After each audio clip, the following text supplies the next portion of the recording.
खेल जीतना तो बहुत आसान होता है जब सामने कोई खिलाड़ी ना हो, जब तुम्हारे खिलाफ कोई खड़ा ना हो।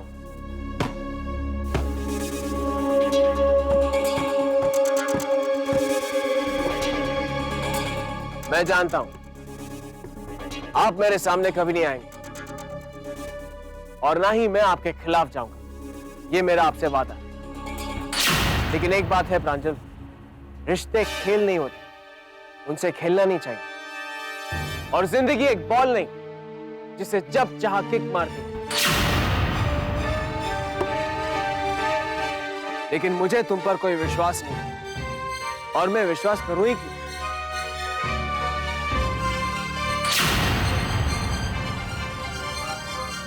देखा तुमने, अगर मैं चाहूं तो अब भी मैं ये गेम जीत सकता हूं। तुम मुझ पर विश्वास करो या ना करो, इससे मुझे कोई फर्क नहीं पड़ता। मुझे जो करना था वो मैंने कर लिया, अब फैसला सबके सामने है। अब मुझे कोई नया खेल ढूंढना होगा, because I find this game very boring. अगर पिछली बातें कुछ याद हो तो शायद आपको याद आ जाएगा कि दक्ष ने कभी प्यार को सीरियसली लिया ही नहीं। Because for me love is like a game, play it and then throw it. मुझे अब भी तुम पर कोई भरोसा नहीं। देखा, मैं चाहूं तो ये गेम अभी भी जीत सकता हूं, लेकिन जैसे कि मैंने कहा, I find this game very boring.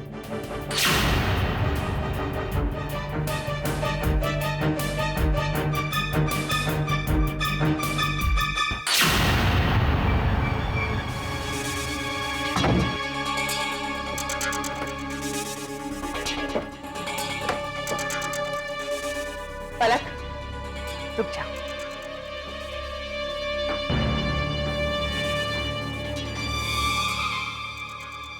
पलक, जानती हो, तुम्हें देखकर ऐसा लगता है कि तुम्हारी जिंदगी पूरी टूट फूट गई है।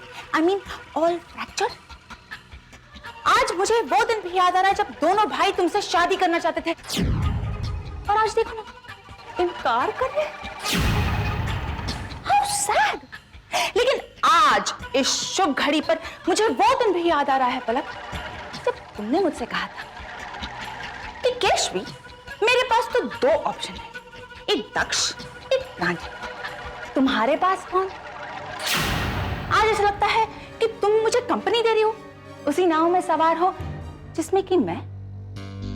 अब कंफ्यूजन इस बात का है कि मैं तुम पर रहम खाकर तुम्हारे लिए वो गाना गाऊं या तो फिर तुम पर हंसूं।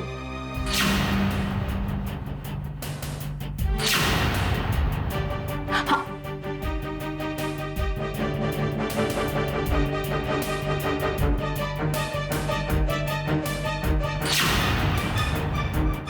मुझे लगता है तुम्हें पलक से शादी कर लेनी चाहिए थी। इससे हमारे दो मकसद पूरे हो जाते। एक तो पलक हमेशा हमेशा के लिए तुम्हारी हो जाती, और दूसरा दक्ष पलक से अलग होकर टूट जाता और तुम्हारे लिए तुम्हारा फाइनल मिशन बहुत आसान हो जाता। प्रांजल, दुश्मन को मात देने से मतलब है, फिर वो मात कैसे भी दी जाए। मैंने पलक को ना इसलिए कहा क्योंकि मैं चाहता हूं कि दक्ष मेरे कदमों में गिरकर गिड़गिड़ाए और कहे कि प्रांजल, तुम पलक से शादी कर लो। मैं उसे टूटते हुए देखना चाहता हूं, बिखरते हुए देखना चाहता हूं।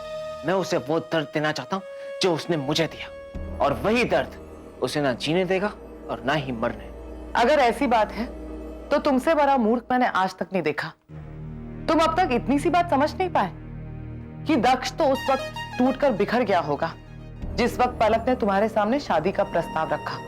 यहां आने से पहले मैंने दक्ष को बास्केटबॉल कोर्ट में देखा था। उसके चेहरे पर ना कोई दर्द था और ना ही कोई दुख, और ना ही वो टूटन जिसे तोड़कर उसे मेरे कदमों में डाल दे। एग्जैक्टली, इसीलिए तो वो दक्ष है। वो पलक को पाने के लिए तुम्हारे कदमों पे कभी नहीं गिरेगा प्रांजल। लेकिन हाँ, तुम्हारी खुशी के लिए वो कुछ भी करेगा, किसी भी हद तक जाएगा। लेकिन याद रखना, जब बात उसके प्यार की आएगी तो उसके लिए वो अपनी जिंदगी भी कुर्बान कर देगा। और उसकी यही अच्छाई मेरे कदमों में ला डालेगी दक्ष को, क्योंकि अच्छाई हमेशा झुकती है और दक्ष को भी झुकना पड़ेगा। काश ऐसा ही हो, लेकिन अगर मेरी बात मानो तो दक्ष के कदमों पे गिरने का इंतजार मत करो, बल्कि उसके कदमों के नीचे की जमीन खींच लो, वो जमीन जिसका नाम पलक है। दक्ष कब बदल जाएगा कोई नहीं कह सकता। दक्ष एक तूफान है, इससे पहले कि वो अपना रुख मोड़े तुम अपना रुख बदल दो, वरना कुछ भी हो सकता है। जो हुआ है वो सच हुआ है, मैं वाकई में बदल चुका हूं। और दादाजी सही कह रहे हैं, इंसान की किस्मत बदल सकती है लेकिन उसकी फितरत नहीं। आप सब मेरी बातें सुनकर इतने हैरान क्यों हैं? मैं सच कह रहा हूं। हाँ, कुछ वक्त के लिए मुझे पलक से प्यार हो गया था, लेकिन अब मुझे उसके लिए प्यार महसूस ही नहीं हो रहा। अरे ये दिल विल प्यार व्यार सब बकवास और घटिया बात है जो सिर्फ किताबों में अच्छी लगती है। अब कोई वजह ही नहीं तो फिर मैं पलक और प्रांजल के बीच में क्यों आऊं? It's useless. और जिंदगी भर सिर्फ एक लड़की से प्यार करना मुझसे नहीं होगा। It's very boring. अब मेरी जिंदगी में पलक नाम का चैप्टर हमेशा के लिए क्लोज हो चुका है। मैं सिर्फ अपने काम पर कंसंट्रेट करना चाहता हूं। मैं चाहता हूं आप सब खुश रहे और मैं भी खुश रहूं। पलक और प्रांजल के लिए मैंने जो कुछ भी किया वो मैंने किया, लेकिन अब वो दोनों एक नहीं होना चाहते, तो इसमें मैं क्या कर सकता हूं? It's not my fault. अब मुझे दोष मत देना। मुझे ना ही पलक में इंटरेस्ट है और ना ही इस लव स्टोरी में। इस प्रेम कहानी में एक लड़का है और एक लड़की है, लेकिन ये प्रेम कहानी खत्म हो चुकी है। Wow, that's great news, isn't it? Congratulations, Daksh. पलक बेटा, अब तुम जाओ यहां से। मैं प्रांजल से बात करूंगी, उसे समझाने की कोशिश भी करूंगी। मेरे एक पोते को अकल आती है तो दूसरे पोते की अकल चली जाती है। अब तुम घर जाओ बेटा। नहीं दादी, आप प्रांजल से बात मत कीजिएगा। मैं कल खुद आकर उससे बात कर लूंगी। अब मैं चलती हूँ। दक्ष बेटा, पलक को घर छोड़ दो। नहीं, हाँ, I mean, मैं भी चलती हूँ। ठीक है, वैसे भी एक से भले दो और दो से भले तीन। चले? चलती हूँ दादी। हाँ बेटा, खुश रहो।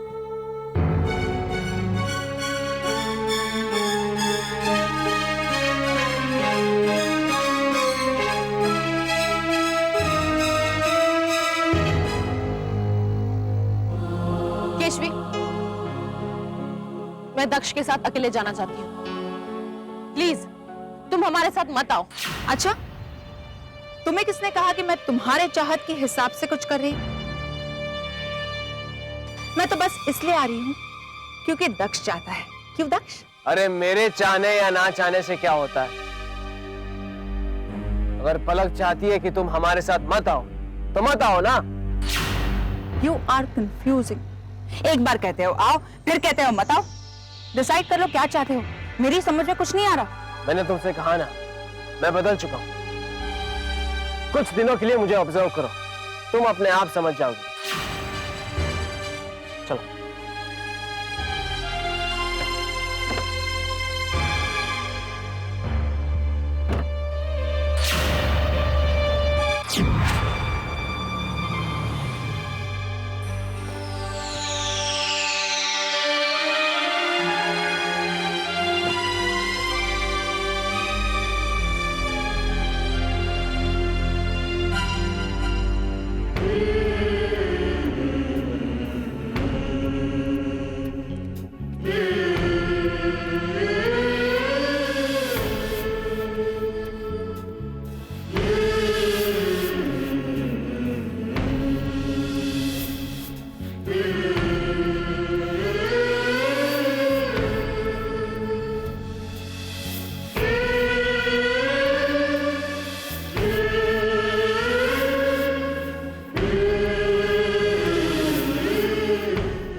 मुझे लगा तुमने कुछ कहा।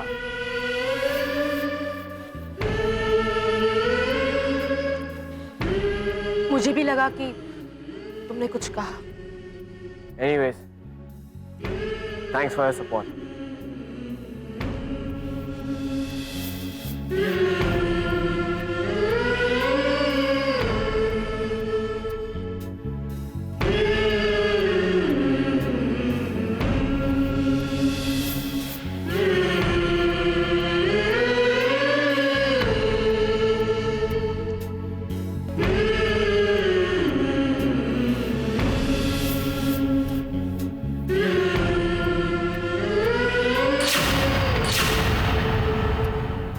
तुमसे बहुत प्यार करती हूँ Daksh. I love you. I love you to.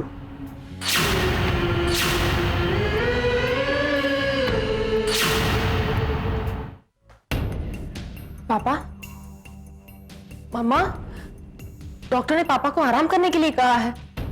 और पापा इतनी रात को इस तरह से यहाँ बैठे, क्या हुआ पापा? आपकी तबीयत तो ठीक है ना? ठीक क्यों बेटा? अरे भाई, जिस बाप की बेटी इतनी समझदार हो, इतनी ओबीडियंट हो कि बाप के एक इशारे पे इतना बड़ा वादा कर दे, वो बाप भला बीमार कैसे रह सकता है? जी, अब आप आराम कीजिए। Good night. Good night. Palak, तुम कुछ कहना चाहती हो? नहीं, मुझे ऐसे लगा जैसे तुम कुछ कहना चाहती हो। अगर कोई बात है दिल में तो कह दो। Go ahead, no problem. पापा, ऐसी कोई बात नहीं है, मैं बस मंदिर गई थी बस। Good night. Good night.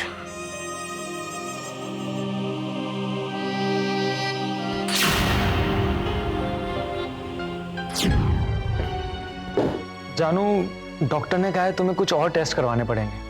और टेस्ट करवाने पड़ेंगे? अभी तो टेस्ट करवाए थे और डॉक्टर ने कहा था कि सब कुछ ठीक है, फिर ये नए टेस्ट क्यों? जानू, वो देव बेटा, ये कौन से टेस्ट की बात कर रहे हो तुम? क्या हुआ जानवी को? वो पापा जी, वो टेंशन वाली कोई बात नहीं है। वो प्रेगनेंसी में प्रिकॉशन रखने के लिए डॉक्टर ने कहा है कुछ छोटे मोटे टेस्ट करवाने हैं। ऐसी टेंशन लेने वाली कोई बात नहीं है। पापा जी, मैं गाड़ी निकालता हूँ और जानवी तुम जूस पी लेना, मुझे तुम्हारी बहुत चिंता रहती है। हाँ जानवी बेटा, अपना ख्याल रखना। जी डैडी।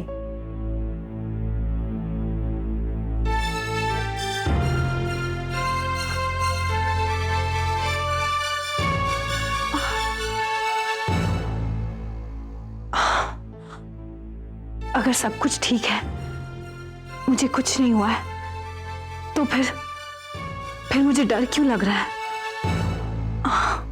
पापा, कल आपकी तबीयत थोड़ी ठीक थी, कल आपका ब्लड प्रेशर कंट्रोल में था, लेकिन आज आपका ब्लड प्रेशर थोड़ा हाई हो गया है। चिंता मत करो बेटे, ठीक हो जाएगा। ये ब्लड प्रेशर जो है ना, आई थिंक बहुत ही अजीबोगरीब बीमारी है। इसका जो पारा के फ्लक्चुएशन है ना, वो अपनों के सुख दुख से रिलेटेड है मेरे ख्याल से। अगर अपने सुखी हो ये नॉर्मल हो जाता है, दुखी हो ये ऊपर चला जाता है। तुम खुश रहा करो, ये नॉर्मल रहेगा। ओके पापा, अब मैं चलती हूँ। कहीं जा रही है पलक? मैं मंदिर जा रही हूँ। बेटे, माँ बाप के सामने अगर बच्चे झूठ कहने जाएं तो अमूमन पकड़े जाते हैं। सक्सेसफुली वो झूठ बोल नहीं पाते हैं। वो ये भूल जाते हैं कि माँ बाप उनकी रग रग से वाकिफ है। तुमने कल भी हमसे झूठ कहा था और मुझे लगता है तुम आज भी कुछ झूठ बोल रही हो। पापा, मैंने कल आपसे झूठ नहीं बोला था और आज भी झूठ नहीं बोल रही हूं। मुझ पर भरोसा कीजिए। इंसान जिन लोगों की पूजा करता है उनको ही भगवान मानता है। मंदिर में घर नहीं बनाया जा सकता, लेकिन घर को मंदिर तो माना जा सकता है ना। और पापा, जागीरदार हाउस मेरे लिए किसी मंदिर से कम नहीं है।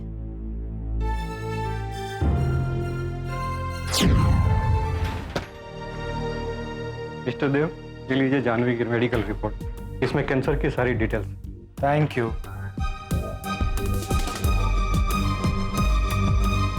हेलो। अरे देव, पापा जी, ये किसकी मेडिकल फाइल है? वो पापा जी, वो जानवी की मेडिकल फाइल है। यानी जो टेस्ट करवाए थे उसके रिपोर्ट्स आ गए? जी पापा। अच्छा, क्या रिपोर्ट्स क्या है? वो पापा जी, ऐसी चिंता वाली कोई बात नहीं है। बस डॉक्टर ने कहा है हमारी जानवी को टाइम पे फ्रूट्स खाने हैं, जूस पीना है, बस यही सब चीजें।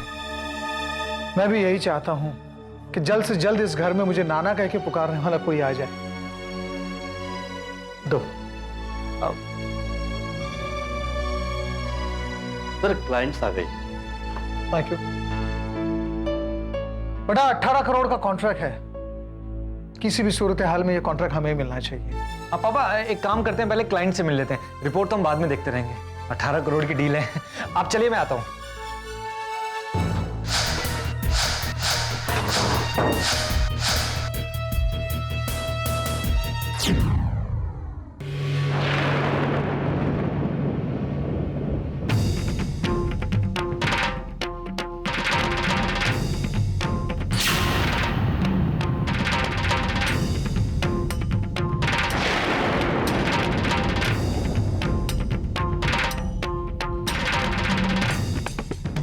जब दो लोग जुबान से बोल नहीं पाते तो उनकी आंखें बोलती हैं।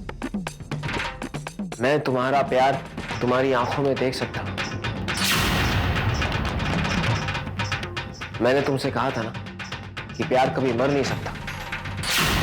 सच्चा प्यार सीधे दिल से आंखों में उतरता है और आंखें कभी झूठ नहीं बोलती। मैंने फैसला कर लिया है, मैं पलक से शादी नहीं करूंगा।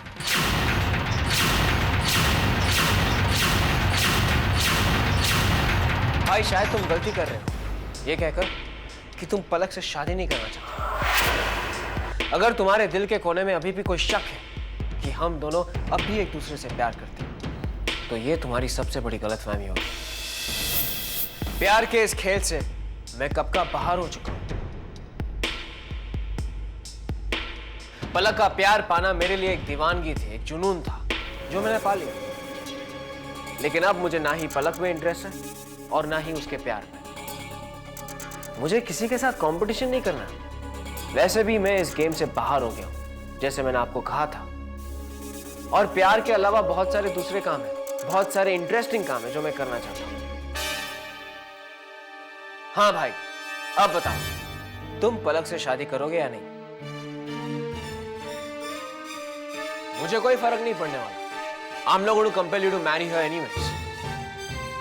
कुछ लोग प्यार में गिरते हैं, पड़ते हैं और फिर बाहर आ जाते हैं, जैसे कि मैं। आप पलक से शादी से इनकार कर रहे हैं, इसकी वजह मैं समझ सकता हूं। But still, decision is yours.